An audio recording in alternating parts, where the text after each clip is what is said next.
Don Alberto Suárez Inda, muchas gracias por recibirnos y por concedernos esta conversación. De inmediato le preguntaría y le pediría que nos hablara de su niñez. ¿Cómo transcurrió su niñez? ¿Cómo fue su niñez? Pues muy normal, ¿verdad? En una familia numerosa de Celaya. Yo fui el último de 11 hermanos. El menor. Algunos murieron pequeños, en aquellos años había pues, mucha mortandad infantil. Yo mismo estuve enfermo de tifoidea cuando no había cloramicetina, no había penicilina y pues, realmente vivo por gracia de Dios, pero sí fui a la primaria, a un colegio que se llama Colegio México, que en ese tiempo tenía pues, un nombre muy bueno, que había sido hermano de las escuelas cristianas, lasallista, y tenía una disciplina, un método pedagógico. 6 años de primaria, en segundo de primaria hice mi primera comunión, y durante la secundaria en ese mismo colegio tuve además la oportunidad de pertenecer a un grupo Scouts, el grupo 1 de Celaya, que considero que fue pues también una verdadera escuela para mí, a través de las actividades de campamentos, de concursos, de disciplina, de un idealismo muy grande. De manera que en mi familia, bueno, pues mis hermanos ya mayores trabajaban, yo en casa, pues el más pequeño, pero al mismo tiempo con pues muchas amistades, parientes, vecinos que compartíamos la vida, paseos, campamentos, competencias. En la escuela, pues yo siempre tuve muy buena relación con los compañeros, con los maestros. De hecho, mantenemos periódicamente encuentros, claro que muchos ya han muerto. A los 14 años, pues yo le comuniqué a mi padre el deseo de venir a Morelia desde Celaya, donde vivíamos, para presentarme como candidato para ingresar al seminario. Se sorprendieron un poco mis papás, pero pues respetaron mi deseo, me apoyaron. Vinimos, fui admitido en el seminario de Morelia cuando yo tenía 14, casi 15 años, terminando la secundaria, y aquí estuve 5 años en el Seminario Menor de Morelia, con maestros extraordinarios, puedo decir que ejemplares, gente valiosísima, y pues eso me inspiró, me motivó a seguir adelante en mi preparación hacia el sacerdocio. ¿Recuerda algún maestro muy influyente en su niñez en la escuela primaria? Un profesor o una maestra que ha sido muy importante para Pues las recuerdo a todas, sin duda. Por ejemplo, la maestra Carmelita Freire, que todavía vive, ya debe tener 95 años, fue mi maestra de tercero de primaria, la maestra Consuelo Cano, mis maestros, sobre todo ya en secundaria, Ricardo Chaurant, de matemáticas, de inglés, un hombre sumamente preparado y culto, fueron realmente inspiración y motivación para pues estudiar con gusto y sobre todo para tener pues orden, disciplina en la vida. Así es. Don Alberto, usted cuando a los 14 años llegó acá al seminario. Así es. ¿Qué fue lo que lo llevó ahí a que decidiera? Pues mira, yo creo 2 cosas. Mis hermanos mayores participaban activamente en el apostolado como dirigentes de Acción Católica Juvenil, mi hermana en la catequesis, en los ranchos, en los barrios, y sacerdotes que conocíamos, amigos de la casa, que realmente fueron para mí también pues, un ejemplo, en especial el padre José María Hernández, que después fue obispo de Xilapa y de Ciudad Nezahualcóyotl. Pues era muy joven él, muy entusiasta y pues un ejemplo. De manera que de ahí nace el deseo, ¿verdad?, de imitar o de seguir a alguien que te motiva, que te inspira. Y en el seminario esto se reafirmó, repito, con la convivencia y el diálogo, el acompañamiento del director espiritual, Padre Manuel Pérez Gil, que también fue arzobispo de Tlalnepantla, un gran hombre, un hombre muy culto, muy fino y al mismo tiempo muy respetuoso, muy amable, con una generosidad grande al dedicar su tiempo totalmente a estar con nosotros, a darnos las meditaciones, a recibirnos en entrevistas personales y sobre todo también pues al darnos un ejemplo de vida. La figura del sacerdote en la historia, bueno, la hemos conocido. ¿Cuál es su punto de vista sobre la figura del sacerdote en la actualidad? ¿Qué debe hacer? ¿Quién debe ser un sacerdote? Pues mira, en primer lugar debe ser un hombre de fe, un hombre de Dios que trascienda, que vea más allá de los intereses inmediatos, temporales, que descubra a cada niño, a cada joven, pues el ideal de vivir como pues discípulos de Jesús, como constructores de un reino en donde se viva pues en la esperanza del futuro, la construcción del mundo actual, pero no circunscritos, no reducidos nada más a la cuestión puramente material, económica, de títulos académicos, sino viendo cómo la humanidad tiene pues un futuro más allá del tiempo.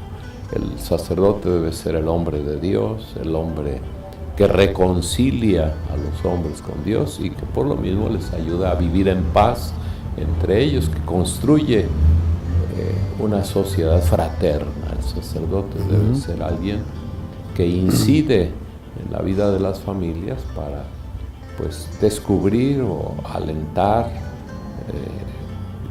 la vocación de las personas, cualquiera que sea su oficio en este mundo, con un sentido verdaderamente de dignidad, de servicio y de entrega.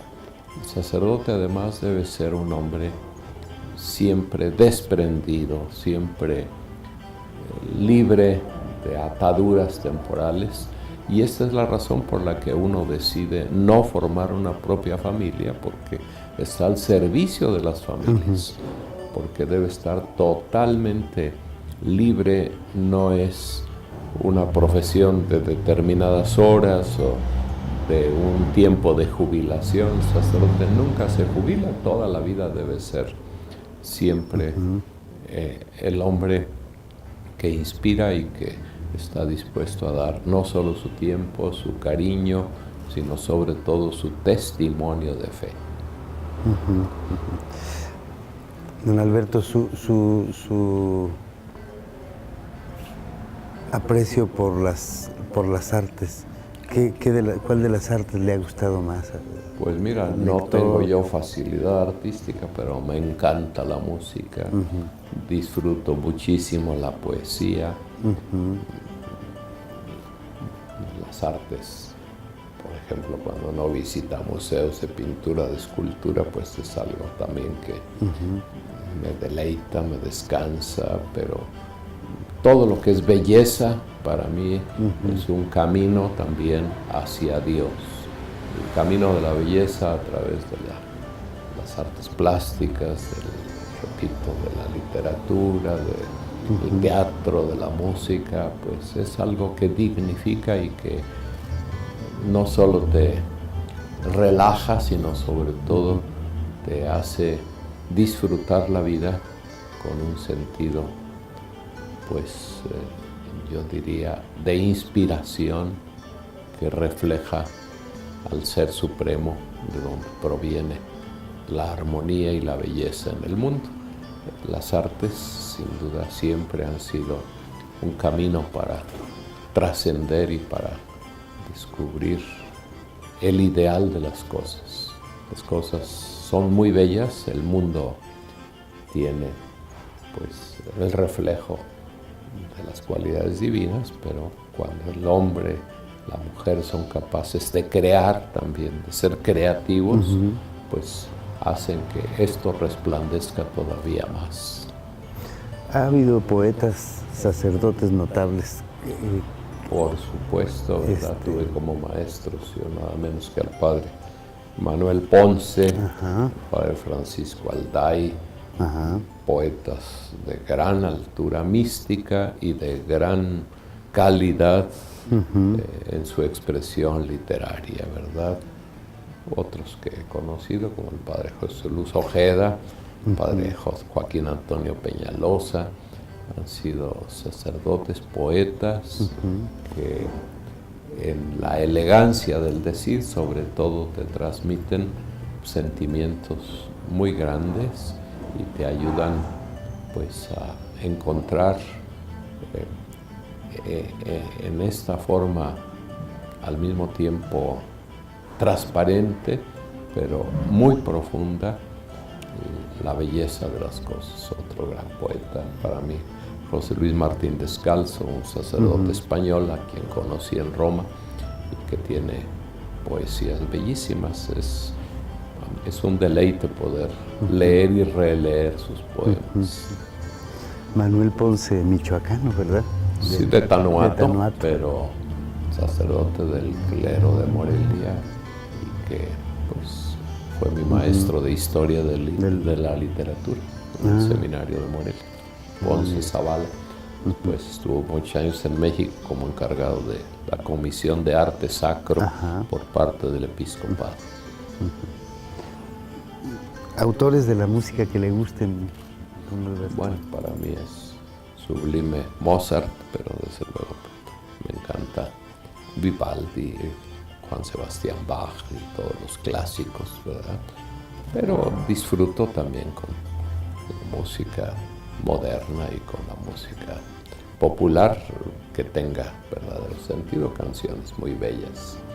Pues pensemos simplemente en las canciones típicas de Michoacán, como Michoacán, como Janitzio, como Yunuen. Son canciones que no pasan de moda para mí, ¿verdad? Pero la música clásica desde luego tiene pues un sentido bellísimo, ¿verdad? Bueno, la música religiosa, tenemos al gran compositor moreliano Miguel Bernal Jiménez, que también me fascina pues en sus composiciones, ¿verdad?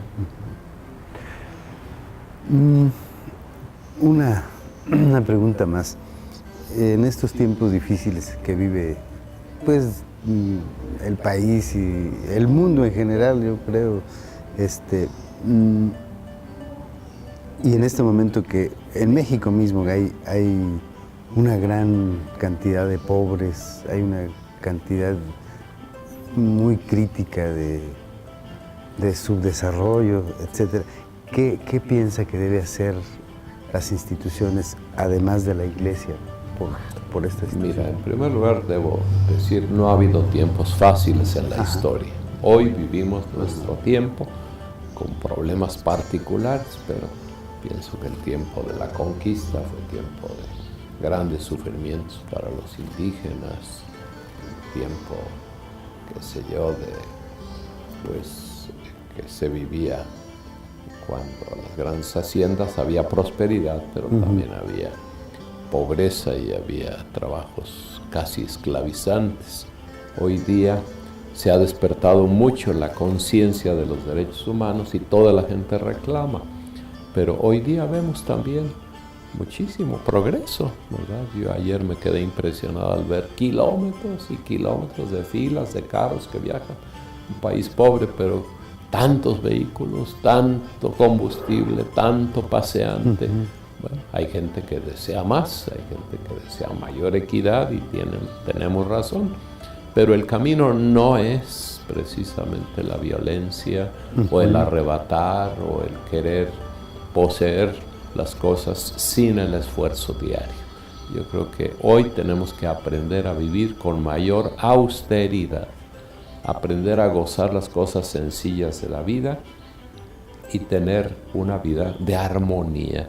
Lo importante es que todos colaboremos, que, como ya decía José María Morelos, se modere la opulencia y la indigencia, que haya un poco de mayor equidad, de mayor espíritu de compartir y que nos contentemos con lo necesario, que no busquemos los lujos, que no busquemos la posesión inmoderada, porque todos tenemos esta tentación, ¿verdad?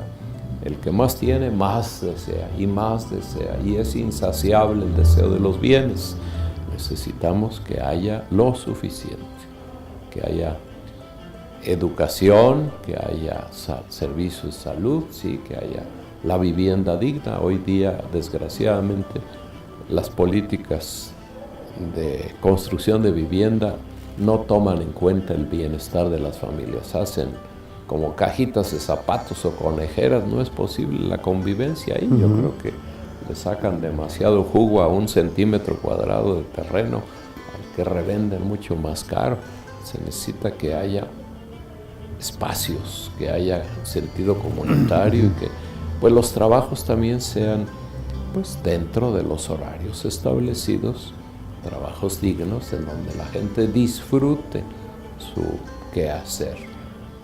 Hoy día necesitamos un sentido de justicia social, pero en donde haya corresponsabilidad, en donde todos tengamos el gusto de servir y el gusto de disfrutar la vida sin tantas ambiciones desmedidas y no queriendo todo conseguirlo de parte del gobierno. Todos quieren trabajar en el gobierno porque tienen asegurada la pensión, porque tienen asegurada la plaza, porque tienen manera de sacar más y más. Yo creo que el gobierno sí debe dar empleo, pero sobre todo debe favorecer que haya empleadores, que haya empresas, que haya dinamismo, que haya inversiones, para que no todos estemos esperando del papá gobierno la solución de todos nuestros problemas.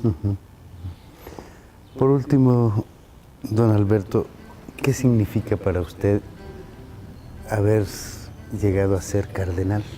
Pues mira, significa la mano de Dios que sin merecimientos propios lo va llevando a uno por caminos insospechados, pero para mí es un servicio, como el Papa me dice, más que un honor, el cargo es una carga y se trata de servir con alegría, con generosidad a los demás, en comunión más estrecha con el obispo de Roma. Esto significa ser cardenal, ser miembro del equipo más cercano al Papa, equipo consultivo, y pues ser cardenal es simplemente vivir el cristianismo con alegría, con sencillez. No, ya se acabaron los títulos principescos y los privilegios, ¿verdad? Ser cardenal es ser un sacerdote más, ser un servidor de la gente y ser como el Papa, un hombre que trata de vivir el Evangelio con radicalidad, con todas sus exigencias, tratando de pues afrontar la vida y no buscar privilegios. Bueno, pues muchas gracias. Gracias. Muchas gracias. Mucho gusto.